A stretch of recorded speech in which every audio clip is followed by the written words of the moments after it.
All right, fellas. So today we're going to be talking about making critical decisions in both your work and life. And so we're always making critical decisions every single day. Sometimes we don't realize just how critical some of the decisions that we're making are and just how it's going to have a ripple effect on our future. And so the question is, do you have a system for being able to consistently make critical decisions that are going to be in line, that are going to be in alignment and congruent with where you're trying to go in life?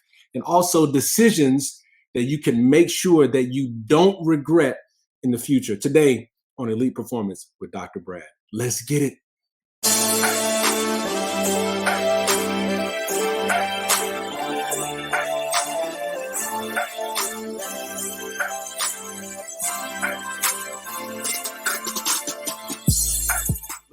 If you're listening to this, the question that I have for you is, do you have a system for making critical decisions? I'm going to ask that one more time. Do you have a system for making critical decisions? And when I say system, is like something that you know, if you uh, put decisions that you make through this filter or through this way of thinking on the other end, you know that it's something that you won't regret given the same circumstances.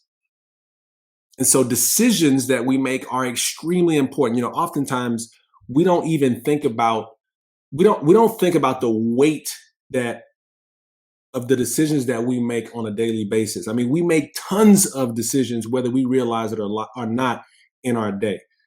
And so we're making a host of different decisions. We're making decisions when it comes to work. We're making decisions when it comes to relationships. We're making decisions when it comes to business, our health, our wealth. We're making decisions constantly. Oftentimes we think about these big decisions like a career move or a move of, from moving to a different city or, just big things. But even smaller decisions, they have ripple effects in the future. And so ultimately, our decisions determine our destiny. I'm going to say that again. Our decisions determine our destiny. See, depending on the decision that you make in anything in work or life, the outcome could either go left or right. You can either take the red pill or the blue pill, like in the Matrix. As a matter of fact, I can't remember which pill he took, whether it was the red pill or the blue pill. But imagine if he took the other pill, it's a completely different movie, right?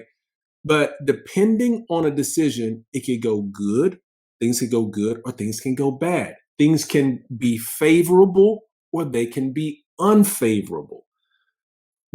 If I decide to marry someone different, I have different children, I have a different life. If I decide to have a different career other than medicine, life looks different.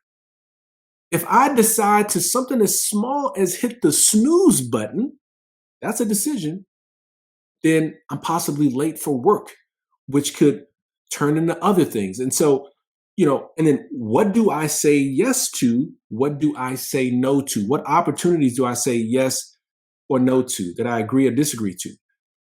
Right? So all of these things, all of these decisions, whether how you make these decisions will depend ultimately on what happens on the other end. Therefore, decisions are extremely important that we make on a daily basis. Your decision to listen to this or not, right? And so the question stands of, how do you make decisions such that, given the same circumstances, if you were given the same circumstances, no matter what the outcome happens as a result of the decision, that you would make that same decision again? Like, how do you make those decisions consistently? How do you create consistency in your decision making to actually reflect where it is you want to go in life? Right? We've got to have a direction for where we're going. How do we make sure that our decisions reflect where we're going? How do you make decisions that are congruent with how you want life to be? How do you ensure that the decisions that you're making will ultimately help you get to where you're trying to go? Ultimately, help you get to where you're trying to go. How do you make decisions that you would never, ever regret, right? How do you make decisions you never, ever regret? And so oftentimes, fellas, see, we will seek the opinion of others when it's time to make a decision, right? That this is a pretty common theme. Like if it's a significant decision, like a friend of mine called me the other day, he had a question about what he should do in a relationship that he's in, and this is something that we commonly do. I seek the opinions of others when it comes to making a decision, and what I'm here to tell you is that that's not, I think that's good. I think it's good that we ask the opinion of other people, but ultimately we can potentially run into trouble because we're asking the opinion of someone else, or we're asking for the wisdom of someone else, but it's of somebody completely different who's not in the circumstances. And even if you try to describe and recreate the circumstances for them, they're a completely different person than you are. So oftentimes when someone is looking for advice, if they come to me asking like, what should I do? Really what I try to do is I just try to give them other things to think about.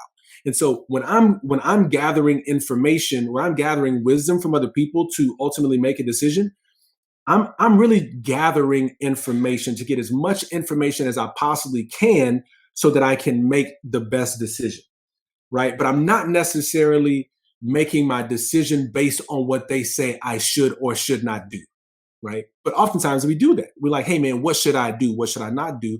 And we're taking the opinion of somebody completely outside of the frame that we're in. And so it's not uncommon that if we follow that advice, things may not go well and we may regret the decision. Again, nothing's wrong with seeking the opinion of other people, seeking the wisdom of people that you know and respect and may have done well in a similar situation. But when we seek the opinions of other people, look at it more as data collection. Is there anything I'm not thinking about? And then ultimately, what I have found is that what's an even better way to make a decision, to make sure that my decisions are congruent with where I want to go in life, that given the same circumstances, I would make the same decision and not regret it, is what I do is I use my core values as a compass for my decision making. I'm going to say that again. I use my core values as a compass for decision making. And this is something that I highly encourage you to do. This has been an absolute game changer for me as recent as of just a few months ago. Just a few months ago, I sat down and I literally wrote down a list of my core values. And immediately, I'm talking about immediately, it helped me make decisions. It helped me see what I'm involved in and decisions that I'm making that are either in line with those core values or not in line with those core values. And so, again, seeking the opinion and the wisdom of the other people, important, yes. But what I found is that the way to really make a decision that is congruent with where you're trying to go is by using your core values as a compass for your decision making. And so I define core values as the central ideas and principles, and standards that your life is guided by. The central ideas, principles, and standards that your life is guided by. And so here are the benefits of having a set of core values. First of all, it sets a true north.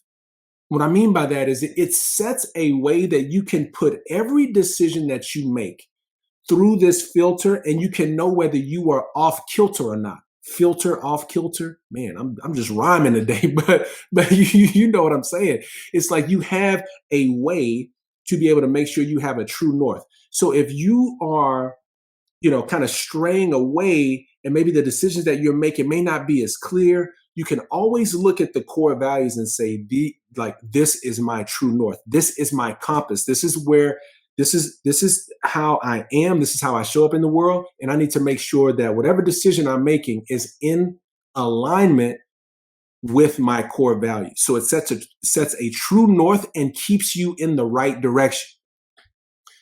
The other thing that it does is that it, whenever you are in alignment with a decision, it puts power behind your decision. Whenever you have no ambiguity in the decision that you're making and you can make a definitive decision, the more power is added to that decision. It's like adding fuel to a decision, and there's more that can happen as a result of a firm, definitive decision being made as opposed to a kind of wishy-washy decision that you're not really sure if you want to make. Again, those core values allow you to add power and fuel to your decision. A good friend of mine, he talks about him and his wife. He says when he and his wife are in alignment on a decision, that decision moves faster because there's alignment. And when there's alignment with you and the decision that you're making, things move faster. They move quicker. They move with more power. They move more assertively. Okay. How many people have you ever made a decision that was you wasn't quite too sure about it, and it was I don't know, and when you kind of tiptoeing in the decision, you look back and you're like, man, I knew I shouldn't have made that, right? Imagine making every decision, whether it's a yes or a no to a certain circumstance, that no matter what it is, it's definitive, and like this is where I'm at, right? It creates a dividing line, right? I'm either here or I'm not, right? I'm either a yes or a no. I'm either in agreement or I'm not. Okay. And so the other thing it does is it helps you say no easier. Let me tell you something. As I've gained more wisdom in my life, I've seen that the ability to say no has become far more valuable than my ability to say yes to things. Right. My plate is full. And if there's going to be anything else added to that plate, it's got to be in alignment with my core values, where I'm going, what I'm trying to do. And so by having crystal clear core values, I can see, is there room on this plate? Is it worth putting room on the plate for this new thing or not? Because what I've seen is that if I say yes to something, it's probably, and it's not in alignment, it's probably going to draw me away. It's going to distract me from ultimately getting the things and the purpose in my life done. And so this allows you to say no easier. The other cool thing is that it allows other people to tell you no, because if you have core values and they're not in alignment with it, and they look at whatever you're presenting or what's going on, they say, no, this is just not for me. You can count that, you know what, that probably wouldn't have worked out anyway. So core values allows you to create a dividing line for not only you to be able to make a decision, but other people. And therefore, it encourages action. Because you see, when you have these core values and you start to realize that you may be compromising your core values either in work or either in relationships or either in your personal life, if you start compromising these core values, well, then it kind of pushes you to take action, because it's like, well, if I'm at work and my core values are being compromised, there's one of a few things that has to happen. I either have to have a critical conversation with someone about this because my core values are being compromised. You either need to change the circumstance, so have a plan in place to possibly change the circumstance to have it in alignment with your core values, or it's time to go. But either way, it encourages action. Without the core values there, and without putting your decisions through this filter of your core values, it is not uncommon that people will just try to stick around, not saying or doing nothing, hoping that something changes. And they can't really put their finger on why they're unhappy or dissatisfied. Core values creates clarity around that for you to be like, no, that's exactly why I'm frustrated. And I can't sit around like this anymore. I've got to say something. I've got to do something. Same thing for relationships. If it's not working and the core values are being compromised, is a critical conversation that needs to be had. A critical conversation. I'm talking fast. I'm getting hyped. A critical conversation either needs to be had. There's got to be work to change the circumstance, or it's time to go. And then it fuels the behaviors that you want to exhibit. When you have core values, it's like it becomes a part of your identity. So if one of your core values is hard work, and you realize that you laying up on something, guess what? That core value kicks into place and you're like, dude, my core value is hard work. And it fuels the behavior that you want, which is to work hard. If your core value is consistency and you realize you're not showing up consistent in a certain area of your life, guess what? That core value kind of kicks you into gear, be like, it's time for me to be more consistent. So your core value also fuels the behaviors that you want that will help you drive toward the outcomes and the results that you want in life. So a few examples that's happened to me recently. So I've been, I recently was asked to be on the board of directors for a nonprofit here in the North Dallas area. And it became, they presented me with one of the chairs of the board was available. And a friend of mine who knows me, you know, he said, man, I think you'd be great for the board. And so we had a meeting and they presented their core values. I knew my core values. And as a result of that, there was so much alignment with their core values, their mission, their vision, and what I'm doing that it was a very easy conversation. It was just a couple more questions. And I saw that, okay, well, can I fit this? Then the next question was, how can I fit this into my life? I saw I wasn't going to take too much extra time or effort. And guess what? The answer was yes. Now, on the flip side of that, I've been presented with a real estate project recently, right? And they kind of punching these numbers and it's an investment opportunity and this, that, and the other, but there's probably going to be more work for me to do than I really wanted to do. And when I was looking at the core values of where I am specifically, which by the way, these core values can be seasonal with where I'm at right now and my core values. And by the way, I'm going to get to what my core values are here soon, but they can be seasonal. And the season I'm in right now, this real estate project was going to take up more time and it was just going to distract from ultimately what I'm trying to do. So guess what? The answer was no. And see, there's some people who might look at that and be like, oh my gosh, man, you had the opportunity to make all this money, this, that, and the other. I'm like, yeah, but see, purpose and impact is going to be slowed down based on my core values right now. The opportunity to make a lot of money is always going to be there, right? So, and I'm not saying, don't make money, but what I am saying is that you have to look at your core values when it's time to make decisions. Sometimes it means that an opportunity to make money may not be in alignment with your core values right now, and that's okay. You can be okay with that because you have clarity on what your core values are. We recently did an exercise with my clinic, with the clinic that I work at, and I took me and my partners through this thing. What are our core values? What's our mission? What's our vision? And it allowed us to be able to say with clarity what we're about and whether our staff is in alignment with that or not, whether the people that we serve are in alignment with that or not. And we're in the process of putting those core values up in multiple different areas of work so that our employees, our staff can be reminded of what the core values are. So the reason why this became such a big thing for me is because recently I had some conversations with a couple of C-level executives, some CEOs, COOs, guys who've been very successful in being at the C-suite level, because I'm looking to do some C-suite type of stuff for the office that I work at, taking more of an administrative role. And so I wanted to pick their brain about, how you think like a C-level executive. And I spoke with a gentleman named Mike, just a wealth of wisdom. And he told me, he said, if you can run the company based on the core values, then and make sure that the decisions that you make run through the filter of the core values you have, you can't go wrong, because that's always going to be your guiding principle. He says, if you get clarity on that between you and your partners, then that's going to be your guiding light.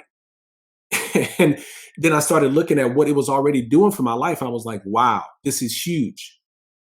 And so, like I said before, I recently defined my core values several months ago, and I immediately began to see that there were things, quite honestly, even in where I serve at the current church that I'm at, that I was like, dude, the way things are going down, this isn't in alignment with my core values, right?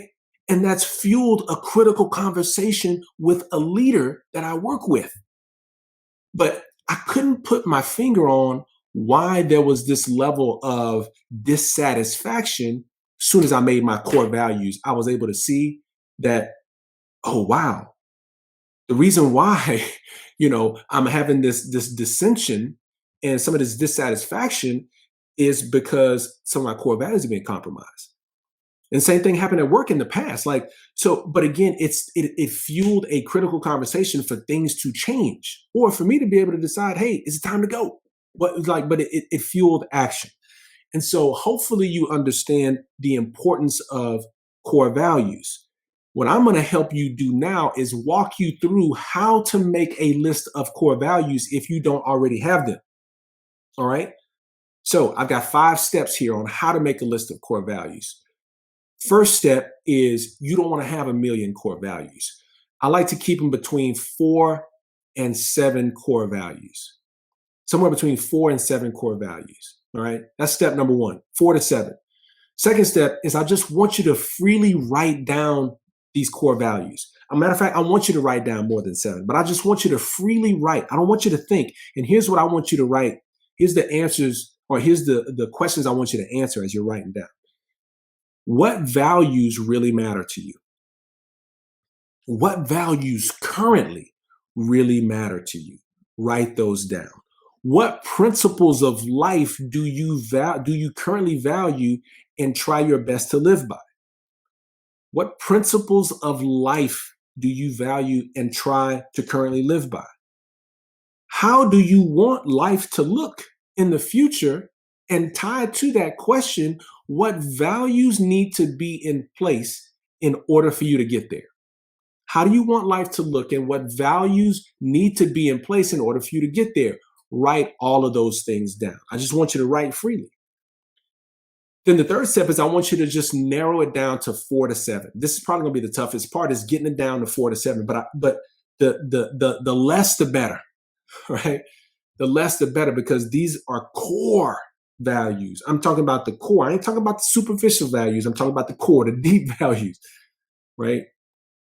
And so once you narrow them down, fourth step is I want you to write them down and put them in a place where you can see them consistently. So my core values are taped to my mirror in the bathroom, right? In an area where it's not blocking my wife's side of the bathroom. Right? It's just taped on the mirror in the bathroom. It's a shared mirror, yes, but it don't block her side. But it's taped up there, so I see it every single morning, and it's allowed me to memorize. But I still say them every morning, or at least say them in my head as I'm brushing my teeth. And then, last but not least, do this with your family. And if you have not done this with your business, or if you're part of a business or a company and you don't know their core values, figure out what their core values are. Figure out if you're in alignment with their core values. If you are a business owner and you have not written your core values, take this opportunity to write your core values. I mean, this is so important. Literally, this week, my wife and I are sitting down writing the core values we want for our home, the Ballard household. This is what we about. If you live here, these are the core values that we're about. We're about honesty, hard work, right? We're going to write core values that we agree on where we want our family to go. So the last step is do this with your family and do this with your business, and you will see dramatic changes in how you make decisions. Now, the last question I have for you is this. Are your core values that you're going to write, or maybe have already written, are they in alignment with your faith? Are your core values in alignment with your faith? Because here's the deal, man. Your faith has to be foundational. Your faith has to be foundational. What I mean by that is faith is not a part of life. If you looked at a pie chart and the whole pie chart of its entirety is life, faith is not a aspect of the pie chart. It's not a cut out of the pie chart. Your faith is the crust that the whole pie sits on. Faith is what work life, marriage, business, entrepreneurship, all that sits on. Therefore, your core values should be foundational, and so should your faith. So your core values should be influenced by your faith. Your core values should be foundational, and so should your faith, fellas. All right. And so I'm going to share with you my core values. This is what I've come up with in this season of my life. First core value is live as a reflection of God and Jesus Christ. Live as a reflection, as an expression of God and Jesus Christ. And really, that's broken down into two things. Love the Lord your God with all your heart, mind, soul, and strength, and love others as yourself. That love others as yourself piece is huge, because basically what I'm saying is, if I'm not showing love to somebody else, it's a reflection of how I love myself. Whew. Say that again. If I'm not showing love to somebody else, how I have relationships with other people is a reflection of how I love myself. So I got to love myself before I start showing love to other people, or how I show up to other people. How I show up to other people is a reflection of how I love myself. So that's a big one. Second one is embrace God's will over my own. Embrace God's will over my own. And I have that one there because it reminds me to count it all joy, right? Like the things I'm doing are within the parameters of God's will. God has an overarching will over mine that is far more important. And this reminds me that his will is more important than mine, but I trust that the decisions that he's making, ultimately, we're talking about the decisions that he's making in addition to mine, over mine, are ones in which his glory is had, his will is done, but it's also for my greater good. It's there to remind me that if something doesn't happen the way I wanted to, it still happened in the way God wanted it to. It was part of his will. And so that way I can count it all joy, whether it's good or bad. Third one for me is relationships over results. Relationships over results. See, there was a time in my life where I just ran through relationships, whether it was business, right? Business relationships. I mean, relationships were very conditional for me. It was all based, like, I'll do for you if you do for me, right? And so, this one is big for me. It's relationships over results, relationships over revenue. Maintain relationships. And if you build the relationship right, all the results and the revenue will take care of itself. Okay. Fourth one is I am fourth. How many people have seen those bracelets that say I am second? Right. I am second. It's kind of a mantra for people to realize that God is first, basically. But I kind of took this to the next level. I even saw somebody, did a podcast interview with someone that said, I am third. And basically what they said is that their order, this provides order of life for me, but the order for them was God, family, and then me, right? That was, I am third. I kind of took it to the next level. It's God, family, friendships, or coworkers, and then me. But really what I'm looking to do here is just making sure that I look at others selflessly before I look for myself, right? It keeps me intentional about making sure that I'm trying to be as selfless as possible. The fifth one that I have, I've got six, so bear with me here. Fifth one I have is love and serve others unconditionally without looking for anything in return. Love and serve others unconditionally without looking for anything in return. Because I know if I do that, it'll all work out. When things become conditional is when I'm looking for a result, and now the relationships become, I'm looking for some sort of reciprocation. But when I fall in love with just the service and the love to see what it'll do for them, oh man, it takes life to the next level. By the way, if you run your business this way, watch what happens. Okay. The last one for me is consistency. Simple. Just consistent. Just be consistent. And, I hesitate to say almost consistency over speed, right? Because, you think about the tortoise and the hare, man, that tortoise was consistent, right?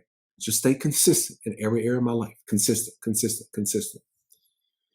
And fellas, listen, if you do this, this will simplify and standardize your decisions to ensure that life is navigated, is drawn, is guided toward how you want it to actually be, and avoid regretting decisions that you make.